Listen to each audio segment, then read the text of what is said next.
From the dojo to the octagon, this is Budocast, your source for the latest in martial arts news, culture, and competition. From breaking fight results to evolving techniques, we cover it all. Let's get into it. Welcome to today's deep dive, where we're going to be unpacking a really wild stack of sources for you. Yeah, we really are. I mean, we've got everything from these highly nostalgic Reddit threads about the golden era of cage fighting, all the way over to official Asian Olympic Council documents. Right, and even South Korean financial news reports, which sounds super dry, but I promise you, it all connects. It definitely does. On the surface, these sources seem totally unrelated. But when you put them all together, this really cinematic narrative about the evolution of mixed martial arts just kind of emerges. I mean, the overarching thing here is staggering. If you really think about it, the journey of MMA is kind of like watching this wild, rebellious teenager. You know, the kid who is always getting into street fights, operating completely on the fringe of society. Right, the troublemaker. Exactly. It's like watching that kid finally grow up, put on a highly tailored suit, and take a corner office job at a Fortune 500 company. That is a brilliant way to put it. The sport has undergone this massive metamorphosis. It's almost unrecognizable from its roots today. Totally unrecognizable. And to truly understand the modern version of MMA, especially with its upcoming debut as a fully institutionalized medal awarding event on the international stage, we really have to examine those rebellious teenage years. We do.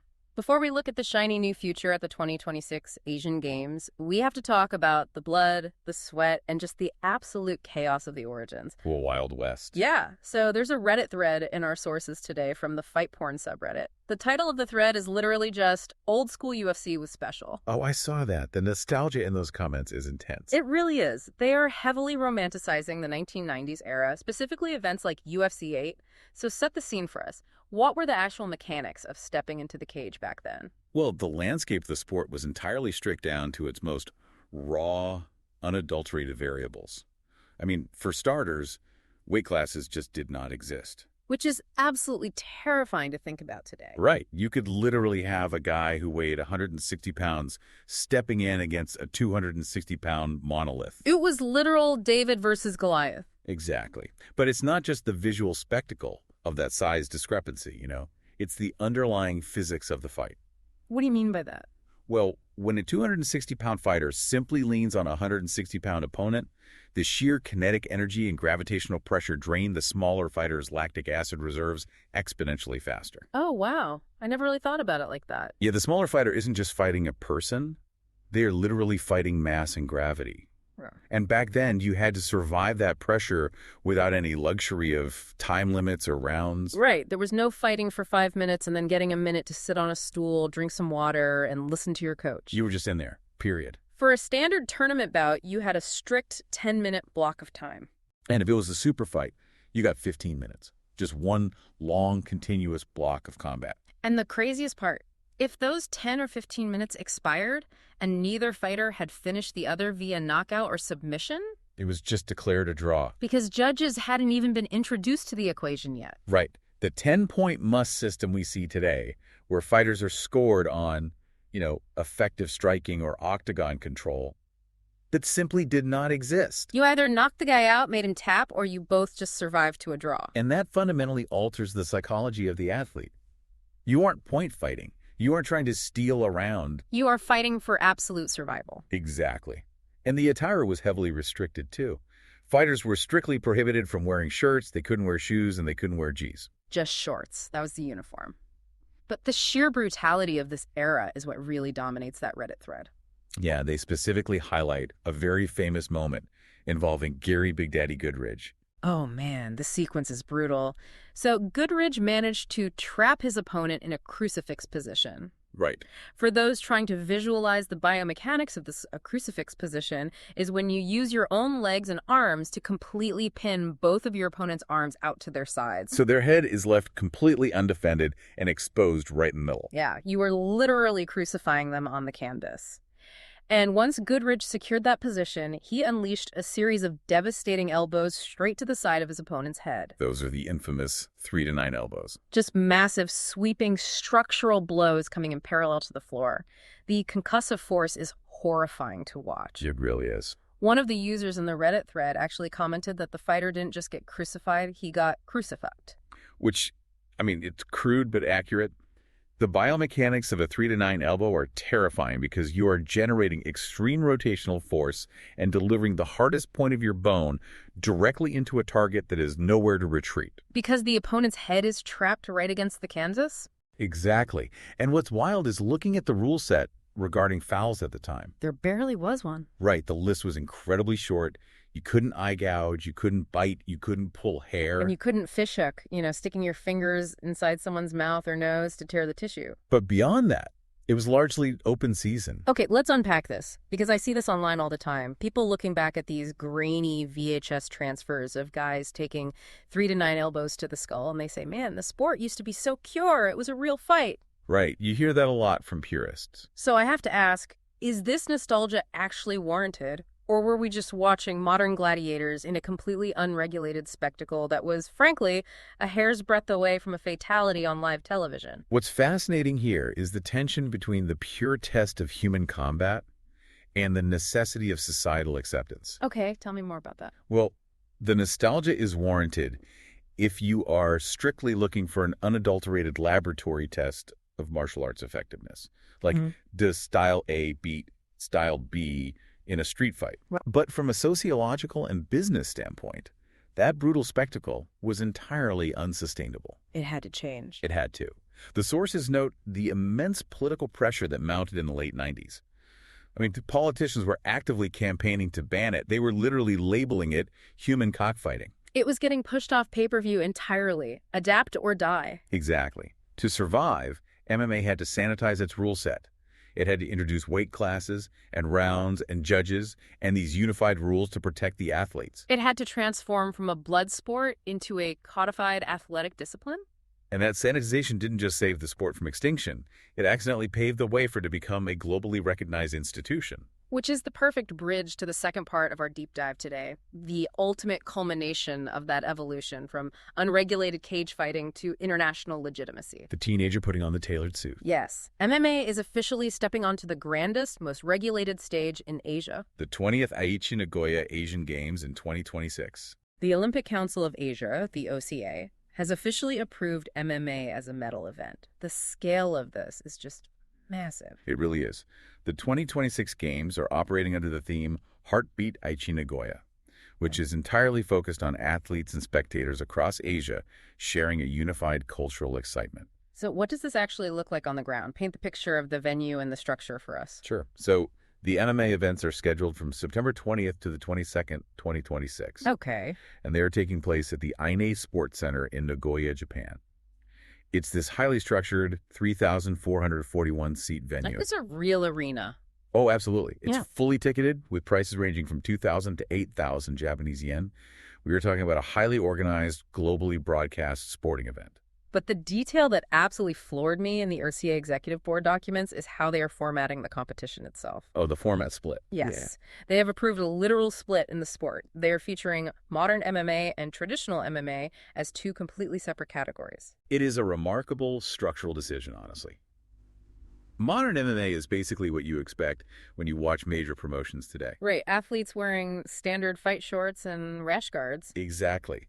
But the traditional MMA category requires the athletes to wear gis. This is unbelievable to me.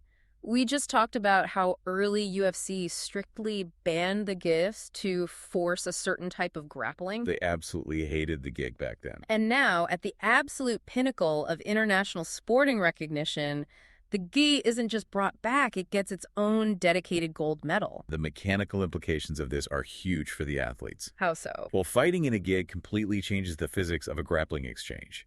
Suddenly, friction is a massive factor. You can't just slip out of a sweaty hold like you can in Noki. Right, you're wearing heavy canvas. Plus, the rules explicitly allow grabbing and throwing using the clothing. You can execute high-amplitude judo throws using the lapel, or you can secure Ezekiel chokes using your own sleeves. So the entire meta of the sport fractures into two distinct technical pathways. It really does. It's two different sports, essentially. So what does this all mean? Splitting the sport into modern and traditional feels to me like a rock band releasing both an electric and an acoustic album at the exact same time. That's a great analogy. Is the inclusion of this guy-based traditional MMA a genuine step forward for the evolution of the techniques? Or is it just a political move to appease traditional martial arts purists in Asia who might look down on modern cage fighting? I think it actually serves a dual purpose. Tactically, it honors the lineage of Asian martial arts, which heavily utilize the guy. Right, creating a bridge between the ancient dojo and the modern octagon. Exactly. But safety is really the overriding principle here. The safety standards enforced by the OCA are just light years away from the bare-knuckle origins we discussed. What kind of gear are they mandating? We are looking at mandatory mouth guards, mandatory shin guards, groin protectors for men, and gloves that must be 4 ounces or heavier. And the weight classes are incredibly strict now, too. Very strict. For men's modern, the OCA approved 60 kilogram and 71 kilogram classes. Okay. Men's traditional has 65 kilograms and 77 kilogram.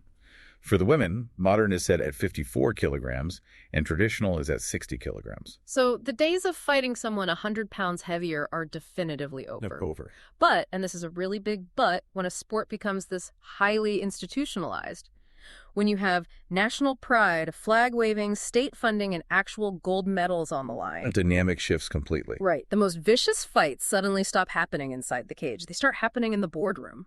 Before we dive deeper, shout out to our sponsors. First up, Elite Sports, leaders in premium fightwear for BJJ and MMA. Whether you're rolling or striking, they've got gear built to move with you. Check them out at elitesports.com. And if you've got a story, news tip, or question, send it to us at budocast.com.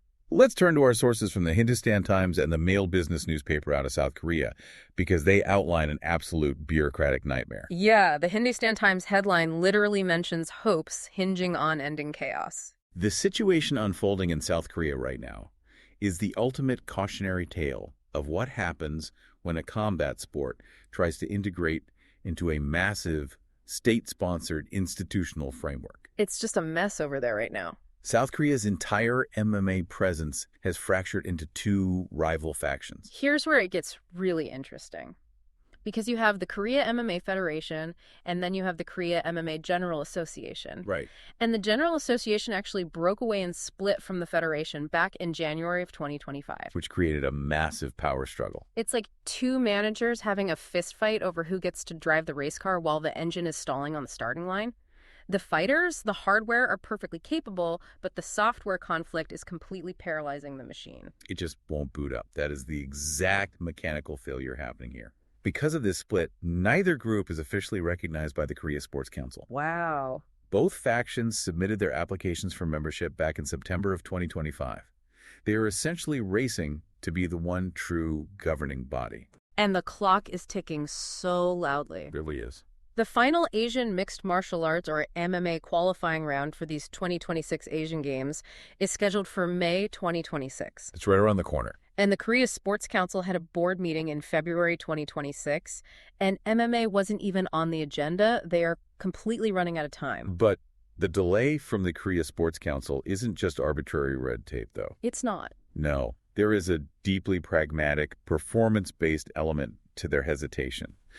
The council actually has to justify the immense financial expense and logistical effort of dispatching a national squad. Right. It costs a fortune to send a team to the Asian Games. And when you look at Korea's recent track record on the Asian stage, the return on investment looks incredibly poor. The sources lay out the results of the 3rd Asian MMA Championships that happened in Sichuan, China. South Korea sent an 8-member squad. And by the way, this squad was awkwardly cobbled together from athletes belonging to both of these rival factions. Which probably didn't help team cohesion.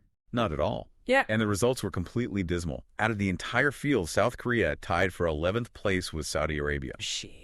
They brought home exactly 0 gold medals. 0. They scraped by with 1 silver medal by Kim Min-gun and 1 bronze by Choi In-sik. That's the entire haul. It's pretty bleak. Meanwhile, you look at the top of the leaderboard, and it's completely dominated by nations that actually have their administrative houses in order. The contrast is stark. China brought 23 athletes, Iran brought 20, Kazakhstan brought 19.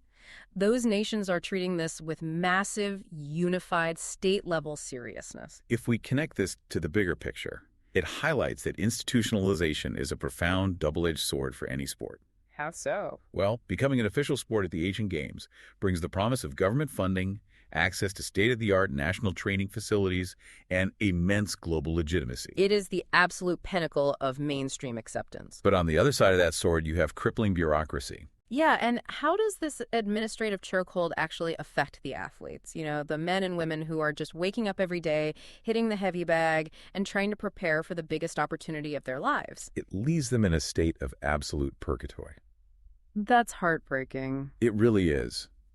If these two Korean factions don't sort out their differences, or if the Korea Sports Council's Accession Rating Review Committee looks at those Sichuan results and simply decides the juice isn't worth the squeeze, they could opt not to dispatch a squad at all. So the athletes could just miss the May qualifiers entirely. Exactly. Not because they got knocked out, not because they lacked the skill to compete, but simply because the paperwork wasn't signed by the right committee. And just to be absolutely clear to you, the listener, we are looking at this purely from the outside based on the financial and sports reporting. Right. We aren't taking sides between the Korea MMA Federation or the General Association. It's the mechanical deadlock itself that is so fascinating and honestly so devastating to the fighters waiting in the wings. It raises a really profound question for you to mull over as we wrap up today's deep dive. What's that?